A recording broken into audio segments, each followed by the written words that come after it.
तो बच्चों ये नेक्स्ट टॉपिक है आपका कंटिन्यूटी एंड डिफरेंशियबिलिटी। तो बच्चों मैंने आपको बताया था अगर कोई फंक्शन किसी पॉइंट पे कंटिन्यूअस होता है तो सबसे पहले डेफिनेशन हम लिखते हैं limit X tending towards A F x is equal to F A. तो ये उन्हीं को समझ में आएगा जिन्होंने पहले क्लास अटेंड की हुई हो, ठीक है। और उसके बाद बच्चों मैंने आपको बताया था कि फिर हम लोग लेफ्ट हैंड लिमिट भी लेते हैं। लेफ्ट हैंड लिमिट क्या होती है? वो होती है limit X tending towards A minus F X. X A से छोटा है, कितना छोटा है? लिखते हैं F of A minus H, ऐसे लिखते हैं, इसको कैलकुलेट करते हैं। फिर हम लोग आरएचएल लिमिट निकालते हैं। आरएचएल लिमिट में क्या लिखते हैं? Limit X tending towards A plus F x is equal to limit H tending towards zero F of A plus H. तो बच्चों ये दोनों अगर हम लिमिट कैलकुलेट करते हैं, उनको एलएचएल और आरएचएल कहते हैं, और ये दोनों इक्वल आ जाती हैं तो आपकी लिमिट एग्जिस्ट करती है और इस लिमिट की वैल्यू एफ ए के इक्वल होनी चाहिए, तभी आपका क्या करेगा, तभी आपका फंक्शन कंटिन्यूअस होगा। तो बच्चों ये कंटिन्यूटी की बेसिक डेफिनेशन पे हैं और मैंने इसके काफी सारे एक रेगुलर क्वेश्चंस आपको कराए थे, बल्कि एनसीईआरटी का एक एक क्वेश्चन कराया था ताकि आप इसको काफी अच्छे से समझ पाए। और इन डेफिनेशंस को मैंने काफी बार आपको अप्लाई करना ऑलरेडी बताया है। फिर भी आपका छूट गया है तो आप हमसे उसकी रिकॉर्डिंग ले लीजिए और उसको प्रॉपर तरीके से करिए, वरना ये आपको समझ में काफी कम आएगा नहीं तो, अगर आप इसकी डेफिनेशन लगाना अभी तक नहीं जानते हैं। अब बच्चों सबसे ज्यादा क्वेश्चन तो एग्जाम में यही आता है, क्वेश्चन नंबर 3। क्वेश्चन नंबर 3 ही एग्जाम में सबसे ज्यादा आता है। तो क्वेश्चन नंबर 3 में क्या लिखा गया है उसको पढ़िए और क्वेश्चन करने की कोशिश करिए। और ये थोड़ा बहुत आपको करने में इसलिए भी दिक्कत आ सकती है कि यहाँ पर अगर आपको क्लास 11th की लिमिट्स नहीं आती है तो भी आप नहीं कर पाओगे। तो क्लास 11th की लिमिट्स आना काफी कंपलसरी है। क्लास 11th की अगर लिमिट्स नहीं आती हैं तो आप लिमिट्स पहले एक बार उसका वीडियो ले लो हमसे, तब आप करो। तो आपको बताना है कि इस क्वेश्चन में कि ये फंक्शन कंटिन्यूअस है एक्स इक्वल टू 0 पे कि नहीं है, ये आपको बताना है। तो बच्चों क्या आंसर निकाल के आया? ठीक है। अगर बच्चों इसको आप प्रॉपर करेंगे तो प्रॉपर करने का एक पूरा एक चैनल है जैसा कि मैंने बताया, और अगर आप प्रॉपर नहीं करते हैं तो क्लास 11th के स्टैंडर्ड यूज करके जल्दी से भी कर सकते हैं। प्रॉपर कैसे करेंगे? प्रॉपर करने के लिए सबसे पहले आप लिखेंगे कि हम इसकी लेफ्ट हैंड लिमिट निकालेंगे। तो लेफ्ट हैंड लिमिट बच्चों निकालने का क्या तरीका बताया, आप उसको यूज करिए, ठीक है, यूज करिए उसको। तो लेफ्ट हैंड लिमिट में कैसे लिखेंगे? Limit X tending towards 0 minus F x is equal to limit H tending towards 0 F of 0 पे चेक करना है ना, तो 0 माइनस एच, ए की जगह यहाँ पे 0 है, फिर ये हो जाएगा एफ ऑफ माइनस एच। अब बच्चों एफ ऑफ माइनस एच क्या होगा? एफ ऑफ माइनस एच मतलब जहां जहां फंक्शन में, ध्यान से देखिएगा, एक्स 0 से छोटा है, तो 0 से छोटा हो चाहे 0 से बड़ा हो, यानी 0 तो हुआ नहीं, तो आप डेफिनेशन कौन सी यूज करोगे? ये वाली। तो उसमें क्या करोगे? एक्स की जगह माइनस एच पुट करोगे, तो ये हो जाएगा 1 minus cos 2 minus H upon minus H का स्क्वायर। अब बच्चों ये क्लास 11th का क्वेश्चन बन गया, ये लिमिट आप लोगों ने क्लास 11th में काफी बार सॉल्व की। तो वैभव इसका आंसर क्या है? इसका आंसर निकल के आता है 2, ठीक है। और ये भी नहीं जानते हैं तो आपको क्या करना पड़ेगा, cos 2h का फॉर्मूला लगा दीजिए, 1 minus 2 sine square H, sine H upon H का स्टैंडर्ड यूज कर लीजिए, आपका इसके पास आंसर आ जाएगा 2। उसी तरीके से बच्चों ये एलएचएल है, अगर आप आरएचएल कैलकुलेट करेंगे तो आरएचएल में कैसे लिखेंगे? लिखेंगे ऐसे ही सेम टर्म लिखेंगे x tending towards 0 plus F x is equal to limit H tending towards 0 F of 0 plus h. यानी इसमें कुछ खास आपको मेहनत नहीं करनी है, एफ एच यानी कि 1 minus cos 2h upon H square, ये भी बच्चों वैल्यू 2 ही आएगी, ठीक है। तो बच्चों एलएचएल और आरएचएल लिमिट दोनों इक्वल आ रही है, इसका मतलब लिमिट एग्जिस्ट कर रही है, लेकिन ये किसके इक्वल नहीं आ रही है? ये f0 के इक्वल नहीं आ रही है, इसका मतलब ये फंक्शन कॉन्टिन्यूअस नहीं है, ठीक है। तो दिस फंक्शन इज डिसकंटिन्यूअस। अब बच्चों जब एमसीक्यू क्वेश्चन बनेगा तो एमसीक्यू क्वेश्चन कैसे बनेगा, वो लोग क्या कर देंगे, इफ x इक्वल टू 0 की जगह यहाँ पर वैल्यू 5 नहीं लिखेंगे, वहां पे लिख देंगे k लिख देंगे, और आपसे पूछा जाएगा for what value of k the function is continuous at x equal to 0, ठीक है। तो अब आप जैसे ही यहाँ पर 2 आंसर निकाले हैं तो आपका आंसर बन जाएगा 2, यानी k की वैल्यू अगर 2 होगी, यानी कि 0 पर अगर फंक्शन की वैल्यू 2 होगी तो फंक्शन क्या होगा आपका, कंटिन्यूअस होगा। तो बच्चों इसका एमसीक्यू क्वेश्चन बनना काफी आसान है, लेकिन अगर आपको बेसिक डेफिनेशन आती है, क्लास 11th की लिमिट्स आती है, तो सारे क्वेश्चन आपको ये काफी इजी भी लगेंगे। ओके बच्चों, तो मैंने ये क्वेश्चन आपको फिर से दिया है, मैं इस क्वेश्चन को बिल्कुल कराने नहीं वाला हूँ, क्योंकि मैंने ऐसा क्वेश्चन आपको क्लास में कराया था। ये क्वेश्चन जब मैंने क्लास में कराया था, क्वेश्चन नंबर 6, तो मैंने उस समय दिया था आपको x sin 1/x, अगर आपको याद हो, x sin 1/x। तो x sin 1/x करके क्वेश्चन था और नीचे 0 गिवन था, और मैंने बताया था ये फंक्शन x sin 1/x क्या आता है, ये भी 0 के इक्वल आता है, तो वो क्या होता था, कंटिन्यूअस होता था। अब यहाँ पे फंक्शन आपका बदल दिया गया है, फंक्शन है आपका mod x cos 1/x। तो आप इस पे लगाइए, जो डेफिनेशन सिखाई उसी डेफिनेशन को प्रॉपर तरीके से अप्लाई करिए LHL RHL में, और यहाँ पर एक की जगह क्या है, एक की जगह यहाँ पर 0 है। तो LHL RHL जैसे मैंने आपको सिखाया प्रॉपरली यूज करिए, उसमें अप्लाई करिए, तो आपके पास आंसर आएगा। क्या आंसर निकल के आया, ये फंक्शन कंटिन्यूअस आ रहा है, फाइनली आंसर आ रहा है इसका कंटिन्यूअस है x इक्वल टू 0 पर।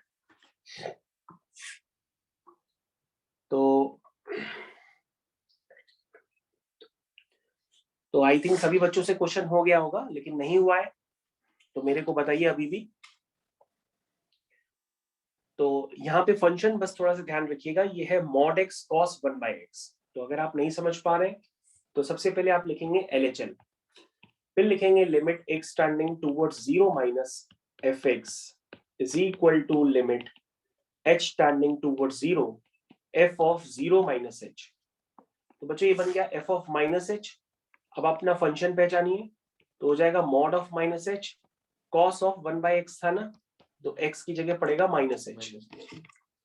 तो बच्चों mod के अंदर माइनस h है, तो वो तो h ही कहलाएगा, यानी कि mod h, माइनस का mod गायब हो जाएगा, सिर्फ ये mod h ही दिखाई देगा, ठीक है, -1 का mod गायब हो जाएगा, सिर्फ ये mod h ही दिखाई देगा। उसके बाद cos ऑफ माइनस x क्या होता है बच्चों, cos ऑफ माइनस x होता है cos x, इसका मतलब ये माइनस भी खत्म हो जाएगा, ये हो जाएगा 1/h, ठीक है। अब बच्चों ये मैंने आपको प्रॉपर तरीके से काफी देर तक समझाया था कि ये cos 1/h है, और मैंने इसका ग्राफ भी आपको बताया था कि cos का ग्राफ हो या sin का ग्राफ हो, ये एक पीरियोडिक फंक्शन होता है, ये लगातार चलता ही रहता है। तो अगर हम h की जगह इसमें 0 डालेंगे तो h की जगह 0 डालने पे cos इनफाइनाइट बन जाएगा, तो cos इन्फिनिटी पे भी कोई ना कोई वैल्यू जरूर देगा, ठीक है। यानी ये वैल्यू जो भी होगी ये -1 से 1 के बीच में लाई करेगी, और इसमें अगर हम h को 0 डाल देंगे, यानी इसको 0 से मल्टीप्लाई करेंगे, तो रिजल्ट क्या आएगा, 0 आएगा। तो बच्चों ये काफी देर तक आपको एक्सप्लेनेशन लाइव क्लास में दिया गया था।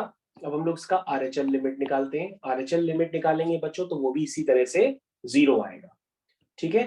तो इसका मतलब left hand limit right hand limit दोनों ही 0 आ रही हैं, और जो कि f0 के इक्वल है, इसका मतलब आपका फंक्शन क्या हो गया, कंटिन्यूअस हो गया। तो बच्चों क्वेश्चन नंबर 6 भी आपका कंप्लीट हो गया, ये फंक्शन कंटिन्यूअस है, ठीक है। आप लोग इसको रिव्यू कर लीजिए, सॉल्यूशन भी आपके पास पूरी तरह से गिवन है, सॉल्यूशन नहीं समझ पा रहे हो तो बताइए मेरे को, वो भी मैं आपको बता दूंगा।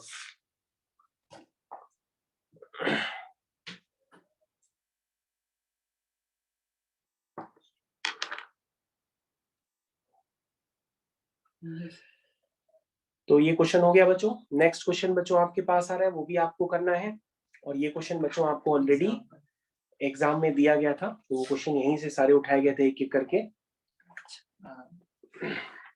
तो देखिए क्वेश्चन नंबर 8, अब ये आपको करना है और बताना है क्या ये फंक्शन x इक्वल टू 0 पर कंटिन्यूअस है कि नहीं है।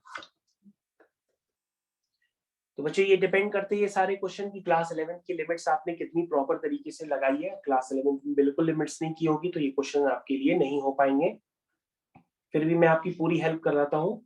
यहाँ पर आप देखिए ये ग्राफ होता है e की पावर x का। तो बच्चों अगर आप ध्यान से देखें कि कभी भी e की पावर x लिखा हो और x इन्फिनिटी की तरफ टेंड कर रहा हो, तो बेटा अगर x प्लस इन्फिनिटी होगा तो इसका रिजल्ट भी क्या आएगा, इसका रिजल्ट भी इन्फिनिटी आएगा। क्या आएगा, प्लस इन्फिनिटी। और बच्चों अगर x आपका माइनस इन्फिनिटी हो तो माइनस इन्फिनिटी पे इसका ग्राफ x एक्सिस को कट करेगा, जब ये x एक्सिस को कट करेगा तो ये वैल्यू 0 आ जाएगी। तो बच्चों यहाँ पर ये स्टैंडर्ड यूज करना होता है, उसको आप ये स्टैंडर्ड जरूर यूज करिएगा, किसी न किसी तरीके से यूज होता है ये घुमा फिरा के। अब बच्चों आप इसको क्रॉस चेक कर लीजिए और बता लीजिए कि ये फंक्शन x इक्वल टू 0 पर कंटिन्यूअस है कि नहीं है। नहीं। तो बच्चों जब इसको आप सॉल्व करेंगे तो आपको पूरी तरीके से अंदाजा लग जाएगा। डेफिनेशंस मैंने आपको सिखा रखी है, उन डेफिनेशंस को प्रॉपर लगाइए तो फंक्शन ये कॉन्टिन्यूअस आपका नहीं आएगा, ये डिसकंटिन्यूअस फंक्शन है। और बच्चों लीनियर और पॉलिनोमियल फंक्शन तो बहुत ही इजी होते हैं, तो उनको मैं डिस्कस नहीं कर रहा हूँ। और बच्चों ये क्वेश्चन तो मैंने आपको लाइव क्लास में कराया था, और ये क्वेश्चन आपका जो है एनसीईआरटी का क्वेश्चन भी है और एनसीईआरटी एग्जामिनर दोनों में कॉमन भी है। अब बच्चों ये क्वेश्चन नंबर 10 में बताना है कि x इक्वल टू 1 पर ये कंटिन्यूअस है कि नहीं है, x इक्वल टू 1 पर इसकी कंटिन्यूटी चेक करनी है, ठीक है। तो बच्चों x इक्वल टू 1 पर इसकी आप कंटिन्यूटी चेक करिए, करना स्टार्ट करिए। 1 माइनस 1 प्लस, इस तरह से करना चालू करिए।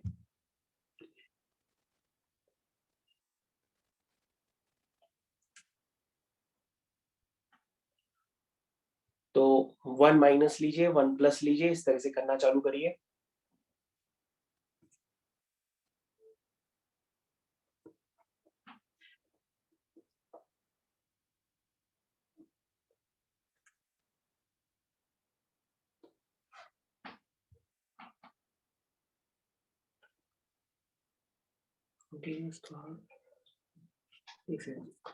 बच्चों जब आप इसको करेंगे तो आपको सॉल्यूशन में इंडिकेट हो रहा है कि x की जगह आप क्या डालेंगे, 1 माइनस एच डालेंगे। तो बच्चों 1 माइनस एच का मॉड बन जाएगा और यहाँ 1 माइनस एच माइनस 1 का मॉड बन जाएगा। उसके बाद बच्चों h को 0 डाल देंगे, जब h को 0 डालेंगे तो ये वाला टर्म गायब हो जाएगा, सिर्फ h को 0 पड़ते ही ये 1 आएगा, तो सिर्फ 1 नजर आ रहा है। उसी तरीके से बच्चों अब x की जगह 1 प्लस एच डालेंगे, तो 1 प्लस एच करेंगे तो यहाँ पे प्लस कर लीजिएगा, this is your plus sign. 1 plus H करेंगे तो 1 प्लस एच करते ही फिर h को 0 डालेंगे तो यहाँ पे भी 1 आ जाएगा। इसका मतलब जो आपकी LHL और RHL लिमिट है वो दोनों इक्वल आ रही है, ठीक है।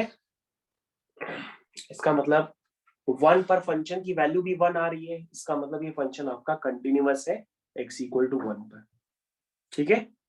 अभी भी बच्चों चेक कर लो, मैंने आपको LHL RHL की डेफिनेशन बताई है लगाना, उनको प्रॉपर तरीके से लगाइए तो ही आप जज कर पाएंगे, हवा में जज नहीं कर पाएंगे। तो बच्चों इस क्वेश्चन को चेंज करके भी दिया जा सकता था, ये x इक्वल टू 0 पे भी हो सकता है, x इक्वल टू 2 पे भी हो सकता है, कहीं पे भी इसको चेंज भी किया जा सकता है।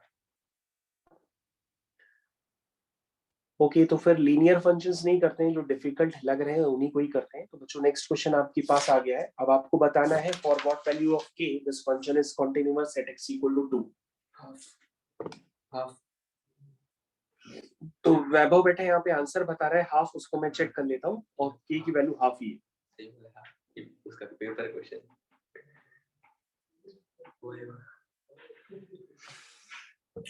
ठीक है, बाकी बच्चे जो भी बैठे हैं उनको करें।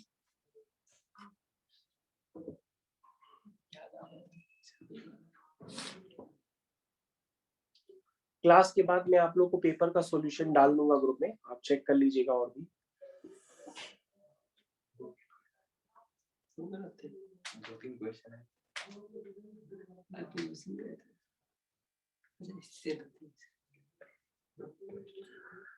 तो बच्चों करना स्टार्ट करिए,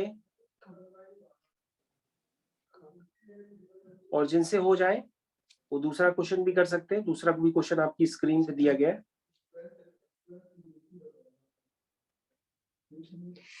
तो बच्चों दो क्वेश्चंस अब आपकी स्क्रीन पे हो गए, क्वेश्चन नंबर 12 और क्वेश्चन नंबर 13। क्वेश्चन नंबर 13 में भी आपको k की वैल्यू निकालनी है।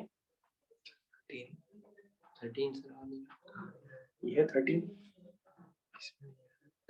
नीचे है तो चुप गया।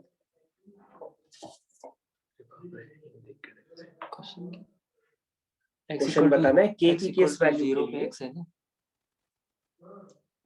x इक्वल टू 0 पे x है ना, कि डिनोमिनेटर में दिखा है x।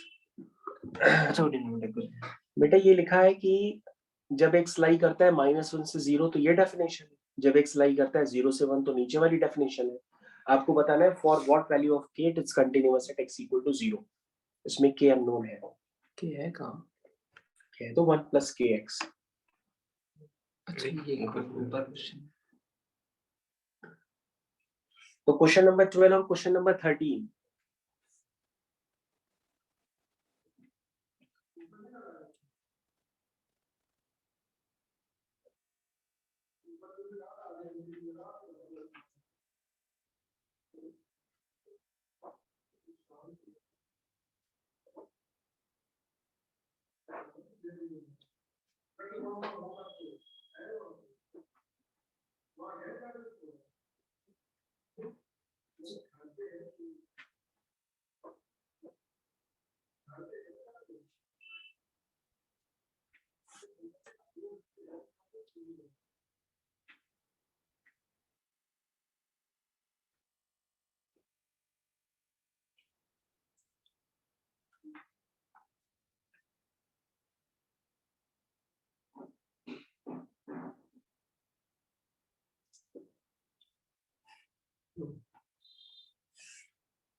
तो बच्चों क्वेश्चन नंबर 12 का आंसर हाफ है और क्वेश्चन नंबर 13 का आंसर जो आ रहा है वो k की वैल्यू -1 आ रही है। इसको रैशनलाइज करना था प्रॉपर तरीके से, रैशनलाइज करिए और सॉल्व करिए।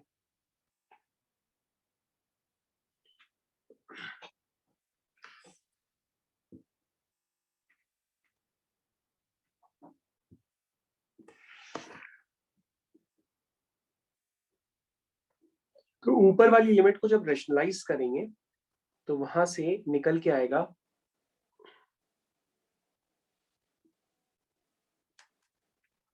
उसकी लिमिट निकल के आएगी k आ रही है।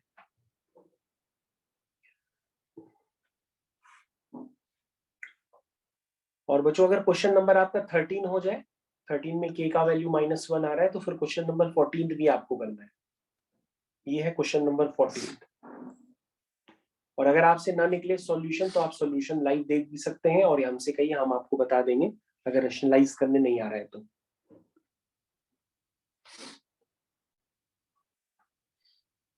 अब क्वेश्चन नंबर 14 करना है बच्चों, क्वेश्चन 14 को भी करेंगे आप लोग। इसमें भी k की वैल्यू निकालना है so that the function is continuous at x = 0।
तो नेक्स्ट वाले में k की वैल्यू +-1 आ रही है।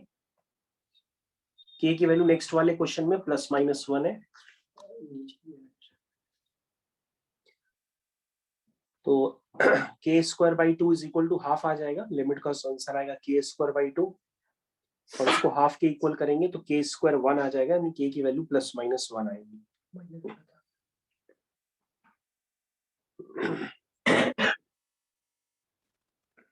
और बच्चों अगर आपको लिमिट सॉल्व करने में अभी भी प्रॉब्लम आ रही है तो आप हमको बताइए, या इस तरह की लिमिट्स कभी भी सॉल्व नहीं की है तो आप 11th का लेक्चर देखिए, आपको याद आ जाएगा।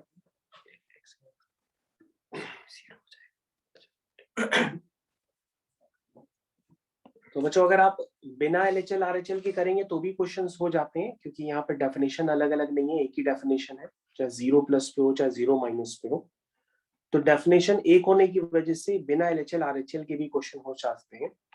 Limit x tending towards 0, 1 minus cos के एक्स, कॉस के एक्स का फॉर्मूला लगा दीजिए, this is 1 minus 2 sine square के एक्स अपॉन 2, इस तरह से आप लगाइए और फिर इसको डिवाइड करिए एक्स साइन एक्स से, 1 से 1 कैंसिल हो जाएगा, ठीक है। और उसके बाद क्वेश्चन को करते चले जाइए, इसको लिख दीजिएगा साइन के एक्स बाई 2 इंटू साइन के एक्स बाई 2, ठीक है, इस तरह से लिखिए, क्वेश्चन को करिए। और नीचे बच्चों है आपका एक्स साइन एक्स, तो एक साइन एक्स इसके साथ ले लीजिए और एक्स इसके साथ ले लीजिए, ठीक है। इस तरह से करना है बच्चों। तो बच्चों जब आप इसको करना स्टार्ट करोगे तो क्वेश्चन ऑटोमेटिक अभी होता चला जाएगा।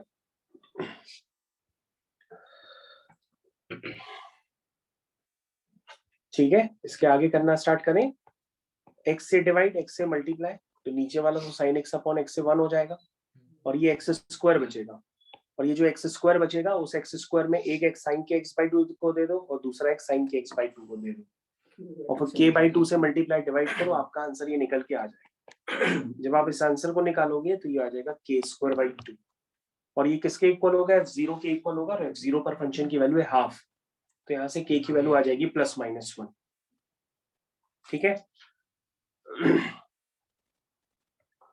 ओके बच्चों, नेक्स्ट क्वेश्चन आपके पास है। तो इस तरह के काफी क्वेश्चंस बच्चों आपके पास ऑलरेडी हैं, तो चाहे तो आप घर पे भी कर सकते हैं।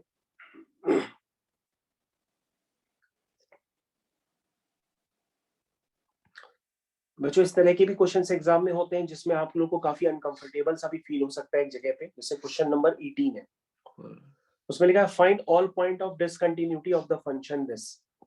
इस फंक्शन में ऑल पॉइंट ऑफ डिसकंटिन्यूटी निकालने, तो फंक्शन डिसकंटिन्यूअस कहां पर होगा, जहां पे फंक्शन अनडिफाइंड। तो फंक्शन अनडिफाइंड कब होता है रैशनल फंक्शन में, जहां जहां डिनोमिनेटर 0 हो रहा होता है। तो डिनोमिनेटर 0 कहां होगा, उसके फैक्टर करके देख लो, और फैक्टर्स करने से पहले आपको t की जगह क्या डालना होगा, x माइनस 1, क्योंकि यहाँ पे t की वैल्यू दी हुई है x माइनस 1, ठीक है। तो t की जगह 1 अपॉन x माइनस 1 पहले इसमें डालिए, इसको सिंप्लीफाई करिए, जब आप सिंप्लीफाई करेंगे तो आपका जो फंक्शन है वो कुछ ये निकल करके आएगा, x माइनस 1 का whole square 2x minus 1 2 minus 6, ठीक है। हाँ, और जो इधर जो ft है उसमें इसमें t अगर बना के तो 0 है, तो फिर हाँ वैसे भी कर सकते हैं डायरेक्ट, हाँ वैसे भी कर सकते हैं, बिल्कुल कर सकते हैं। तो बच्चों यहाँ पर आंसर आपके पास निकल के आ चुके हैं, हाफ और 2 पे ये डिसकंटिन्यूअस होगा क्योंकि वहीं पे डिनोमिनेटर आपका 0 है।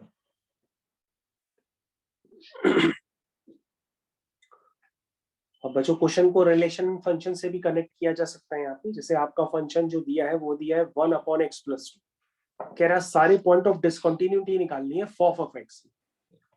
फॉफ ऑफ एक्स का मतलब मैंने आपको फर्स्ट क्लास में बताया था स्टार्टिंग में कि वो एफ ऑफ एफ एक्स होता है, यानी पहले आप एफ ऑफ एफ एक्स निकाल लीजिए, अब वो चेक कर लीजिए कि उसके डिनोमिनेटर में क्या आ रहा है, डिनोमिनेटर को 0 करके आप एक्स की वैल्यू निकाल लीजिए, वही आपका पॉइंट ऑफ डिसकंटिन्यूटी होगा,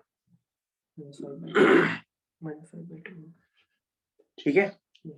तो ये सारे बच्चों क्वेश्चन एमसीक्यू की तरह बनने लगेंगे और आपको आंसर लगाने भी पड़ेंगे।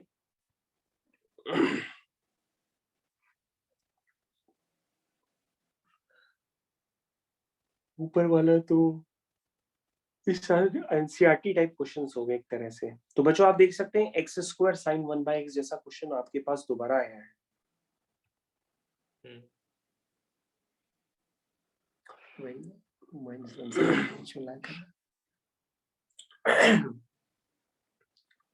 तो 25 तो बच्चों अगर आप इस क्वेश्चन को करना चाहें तो ये क्वेश्चन काफी आसान है, ये डिफरेंशिएशन का क्वेश्चन है। तो 2 की पावर cos स्क्वायर x का डिफरेंशिएशन निकालना है। तो 2 की पावर cos स्क्वायर x का डिफरेंशिएशन बिल्कुल बच्चों चेन रूल से आपको करना पड़ेगा, क्योंकि ये वेरिएबल की पावर वेरिएबल अगर आप करेंगे तो भी हो जाएगा, और अगर आप चेन रूल से करेंगे तो चेन रूल से भी हो जाएगा, बल्कि आप इसको चेन रूल से ही करिए, वही प्रेफर्ड रहेगा। तो चेन रूल इसमें लग सकता है क्योंकि a की पावर x का आप डिफरेंशिएशन जानते हैं, a की पावर x का होता है a की power x into ln a। तो बच्चों आप इसको u मान लीजिए, तो ये हो जाएगा a की power u into ln u, a की power u into ln u, यानी ln के अंदर क्या बचेगा cos स्क्वायर x, और बच्चों आपको जिसको u माना था उसका फिर से करना पड़ेगा, यानी cos स्क्वायर x का आपको डिफरेंशिएशन करना पड़ेगा। ये सारी बातों को जब आप सम अप करेंगे तो आपका डिफरेंशिएशन फाइनली ये निकल के आएगा। आप करके एक बार चेक कर लीजिए।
तो ठीक है बच्चों, आप लोग ने अब तक डिफरेंशिएशन कर लिया होगा। इसी तरह से डिफरेंशिएशन के क्वेश्चंस को और भी टिपिकल किया जा सकता है, 8 की पावर x अपॉन x की पावर 8।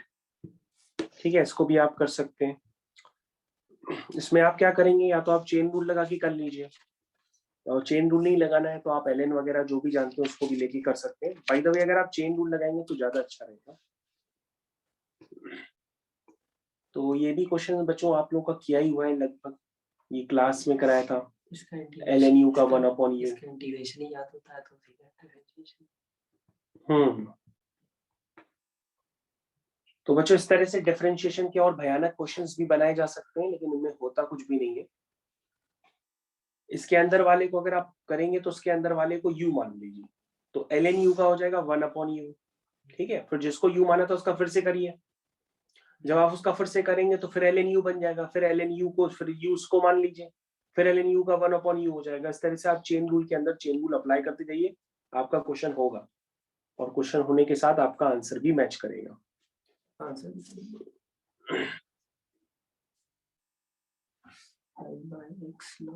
सर।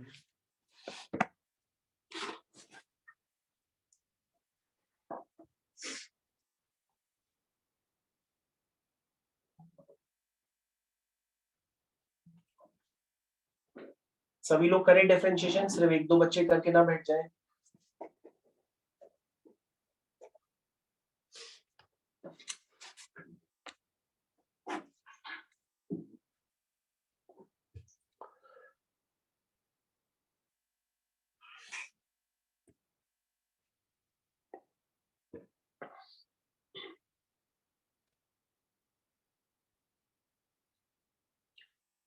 किया सभी लोगों ने?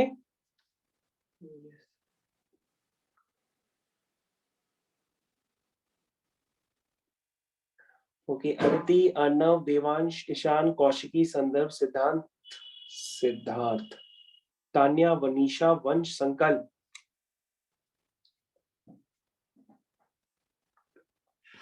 डिफरेंशिएशन आता है ना, चेन रूल नहीं आता है तो अभी बता दो। चेन रूल सभी को आना चाहिए। चेन रूल का बिल्कुल आइडिया नहीं है तो फिर तो आपको एक रेगुलर लेक्चर देखना होगा जो मैंने आपको पढ़ाया था, उसी से ही आप समझ पाओगे। तो अभी बच्चों क्वेश्चन बहुत आसान है, नेक्स्ट वाला भी। बस अगर आपको इसमें प्रॉब्लम हो रही है कि cos स्क्वायर रूट x का कैसे करेंगे, तो आप इसको cos रूट x का पहले होल स्क्वायर मान लेना। ठीक है, इसको ऐसे लिख लेना, आप तो कर सकते हो। साइन u का हो जाएगा cos u, यानी cos रूट x, और रूट x का करेंगे तो 1 अपॉन 2 रूट x।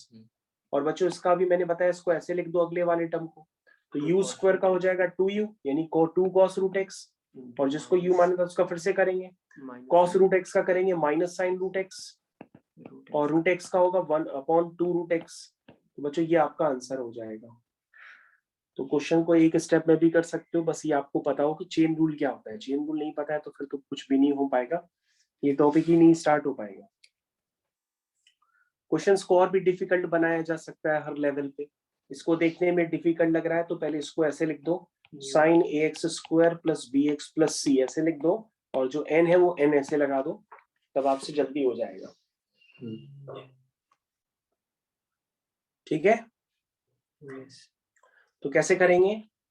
सबसे पहले लिखेंगे n u n माइनस 1, यानी ax square plus bx plus c whole power n minus 1। ठीक है, और जिसको u माना था उसका फिर से करेंगे।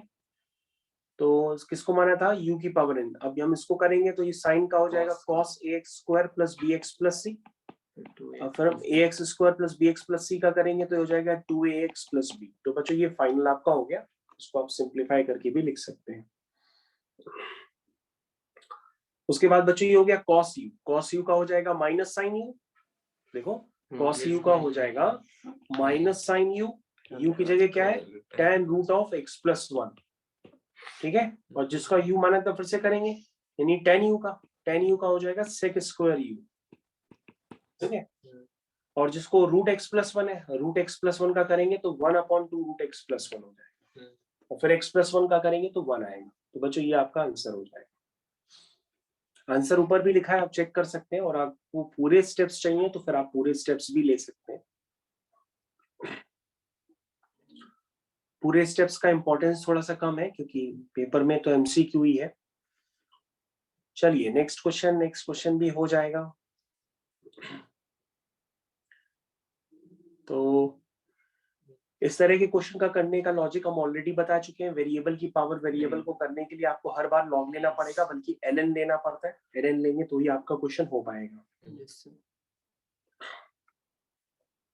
तो इस तरह के क्वेश्चंस को भी डायरेक्टली करने के लिए आप दोनों तरफ ln ले लीजिए, तो ये सब ऐड हो जाएंगे और ln के डिफरेंशिएशन जल्दी जल्दी अप्लाई हो जाएंगे। इस तरह के क्वेश्चंस को करने के लिए भी आप ln लीजिएगा। ठीक है, एक नंबर के लिए ज्यादा नहीं, वही तो छोड़ दो, 5 क्वेश्चन छोड़ने में क्वेश्चन नहीं। तो बच्चों इस क्वेश्चन का आंसर आप बता सकते हैं क्या होगा? क्वेश्चन नंबर 37 का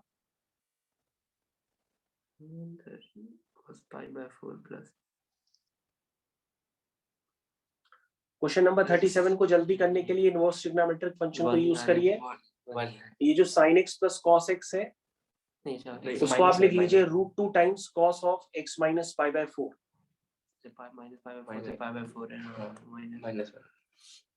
अगर आपको लॉजिक्स पता है तो आप लॉजिक्स यूज करके भी क्वेश्चन जल्दी कर सकते हैं, क्योंकि आपको बताया गया था कि a sin x plus b cos x की जो रेंज होती है वो minus under root of a square plus b square से लेके plus of under root of a square plus b square तक लाई करती है।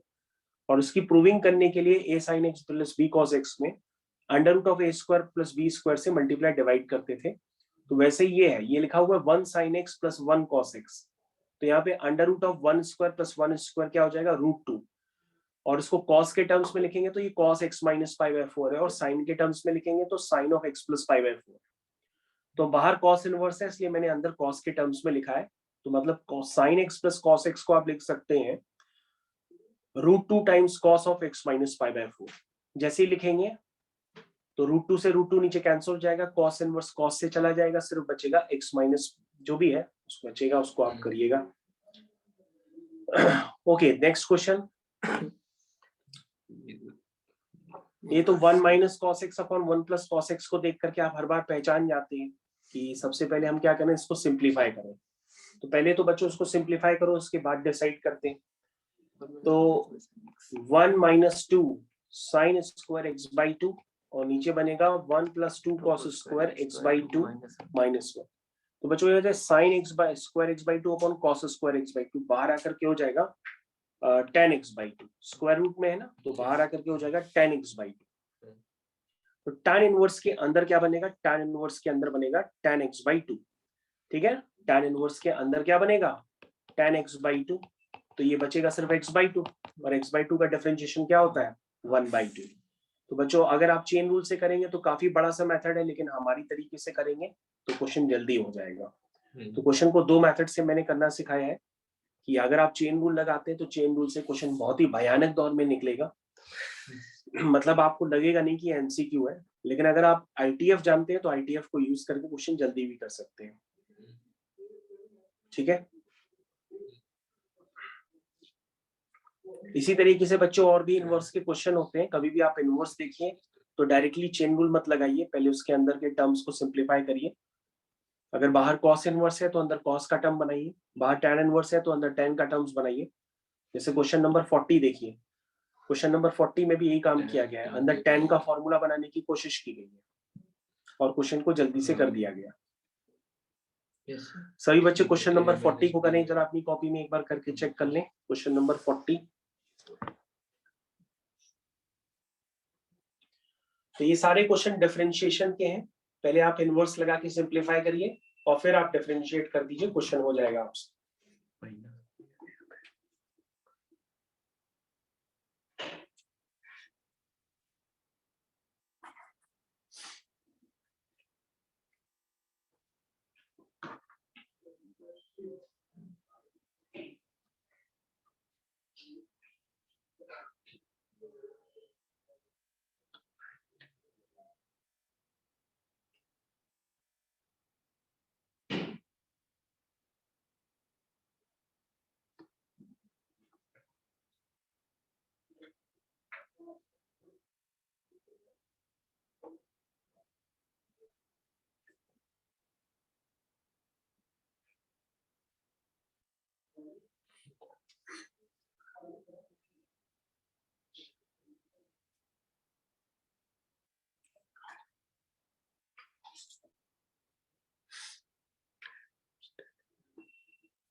ये कैसी होती है?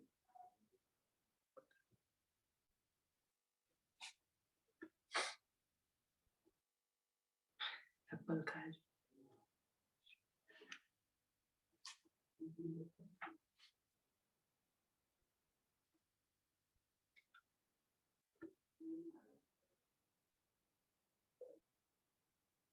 अच्छा, इससे जोड़ेगा।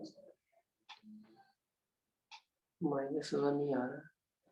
0 क्वेश्चन नंबर 14 सभी बच्चों ने कर लिया होगा। दिस इज 40 क्वेश्चन का आंसर है -1। सभी लोग करके एक बार चेक कर लें। तो ये बच्चों बेसिकली फॉर्मूला बन जाता है tan inverse a by b minus tan inverse tan x।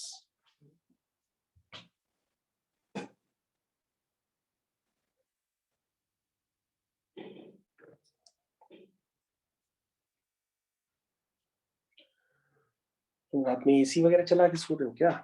कौन लोग? नहीं, ठंडा पानी होती है।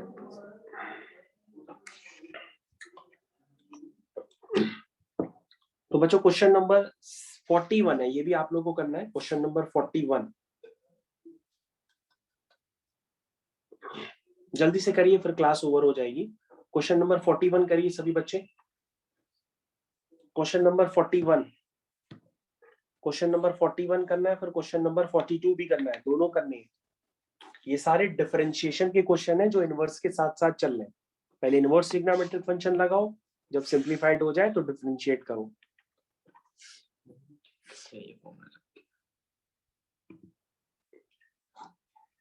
Put x equal to cos theta, that means theta is equal to cos inverse x।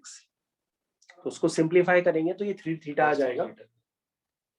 तो ये स्ट्राइक करने की बात है, कई बच्चे ऐसा करेंगे नहीं, वो कहेंगे कि सर sec इनवर्स x का डिफरेंशिएशन हमें पता है, वो हम लगा देते हैं, चेन रूल लगा देते हैं। तो जब चेन रूल की तरफ आप जाएंगे तो क्वेश्चन होगा, लेकिन वो इतना भयानक होगा कि आपको बीच में ही छोड़ना भी पड़ सकता है।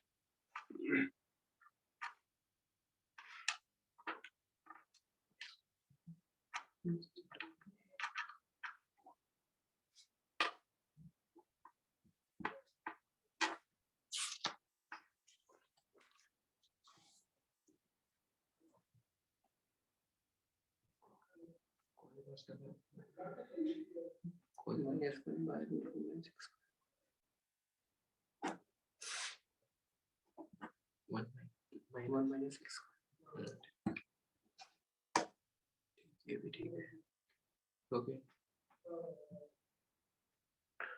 क्वेश्चन नंबर 42 करिए बच्चों।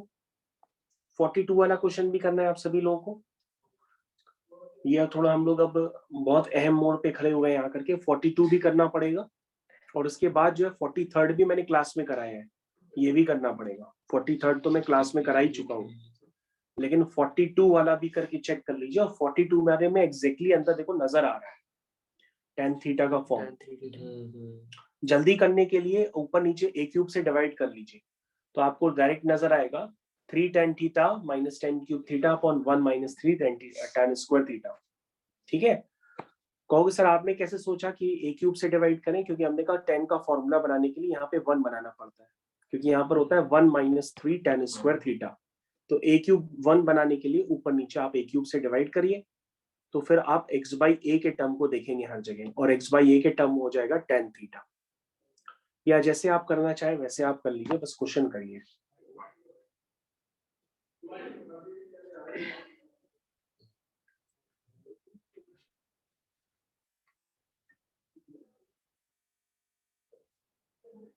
सारे क्वेश्चंस के सॉल्यूशन ऑलरेडी ग्रुप में पहले से ही शेयर्ड है।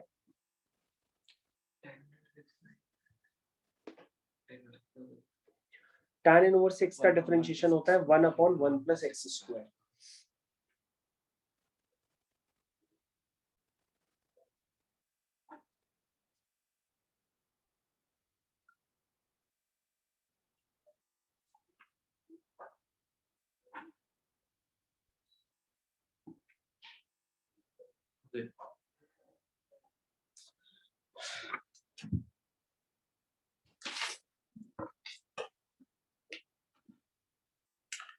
ओके बच्चों, क्वेश्चन नंबर 43 मैंने इतनी बार कराया है कि बच्चों ने इसका आंसर ही लर्न कर लिया है। तो अगर आपसे हो पाए तो आप भी इसका आंसर अब आप लर्न ही कर लो, वरना आपको टाइम लगेगा कि एक्स स्क्वायर की जगह cos 2 थीटा डालो, फिर सिंप्लीफाई करो, टाइम टेकन बहुत हो जाता है।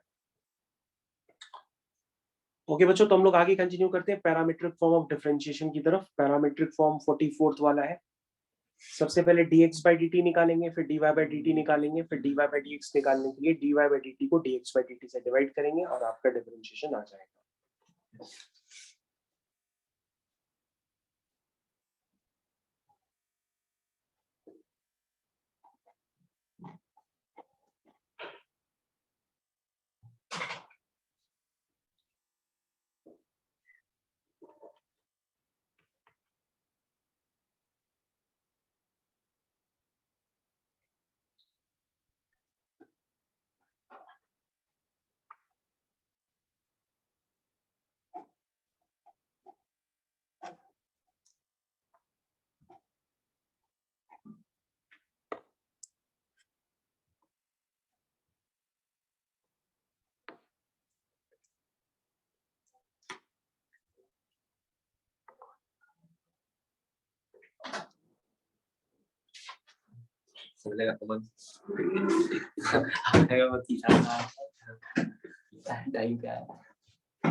तो बच्चों ये पैरामीट्रिक फॉर्म ऑफ डिफरेंशिएशन भी कर लिया होगा। इसके बाद बच्चों पैरामीट्रिक फॉर्म के कई सारे क्वेश्चंस दिए गए हैं जिसको आप कर सकते हैं। इसमें डिफिकल्ट कोई भी नहीं है, सारे हो सकते हैं आराम से। बस अगर sin x is equal to 2t upon 1 plus t square दिया गया है तो आप इसको देख के घबराएंगे नहीं, आप जैसे डिफरेंशिएट करते हैं बिल्कुल वैसे ही करेंगे। ठीक है, sin x का कैसे करेंगे, sin x का cos x करेंगे, फिर x का dx बाई dt हो जाएगा। इस तरह से आपको करना है। और जब cos x आ जाएगा तो आप sin x जानते हैं तो आप cos x को भी लिख सकते हैं, क्योंकि cos x क्या होता है, under root of 1 minus sin square x। तो इस तरह से आप बेसिक सोच को लेके चलेंगे तो भी क्वेश्चन ये हो जाएगा।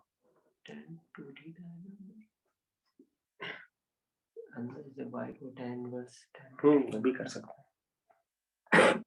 बच्चों क्वेश्चन नंबर 48 है, ये भी हो सकता है, कोई डिफिकल्ट नहीं है। सारे सॉल्यूशन अब आपके पास हैं, क्योंकि क्लास का टाइम अब धीरे धीरे ओवर हो रहा है। मैं आपको रिव्यू करा रहा हूँ कि क्वेश्चन ये आपको भी करने होंगे। अब आपके पास कोई भी झंझट नहीं है कि सर आंसर नहीं मैच कर रहा, सॉल्यूशन नहीं है, वर्कबुक नहीं है। मैंने आपको सीधा क्वेश्चन और क्वेश्चन के नीचे पूरा सॉल्यूशन एकदम साफ सुथरा मैनेज करके दे दिया है। तो अब आपको मेहनत कम पड़ेगी, इसलिए क्वेश्चंस को जरूर करिए। और जब आप इन क्वेश्चन का सॉल्यूशन करिए तो किसी कॉपी में मत करिए, आपको पास वर्कबुक दी गई है और ये वर्कबुक में क्वेश्चन प्रिंटेड है, आपको उसके नीचे सॉल्यूशंस लिखने हैं। ठीक है, तो अगर आप ऐसे करते जाएंगे 5-5, 6-6 क्वेश्चंस भी 10-10 भी करेंगे तो आपको क्वेश्चंस करने की प्रैक्टिस खुद से आ जाएगी और ये क्वेश्चन सब आपसे होंगे। ठीक है,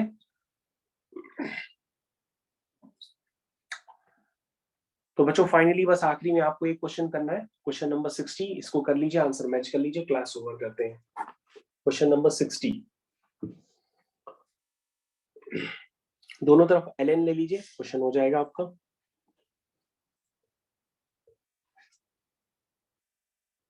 ln हम इसलिए लेते हैं क्योंकि ln x का ही डिफरेंशिएशन 1/x होता है, और अगर log x लिखेंगे तो आपको स्पेशली उसका बेस e दिखाना पड़ेगा बार बार।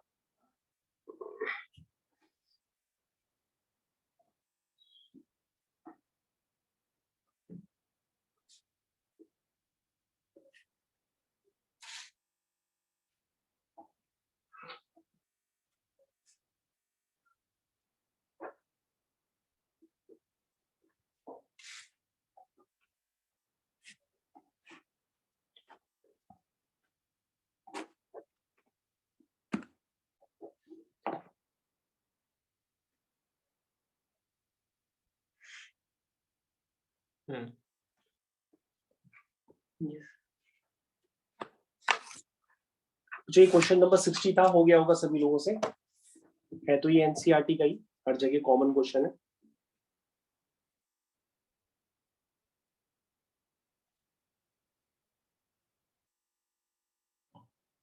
ठीक है बच्चों, हम क्लास को ओवर करते हैं यहाँ से।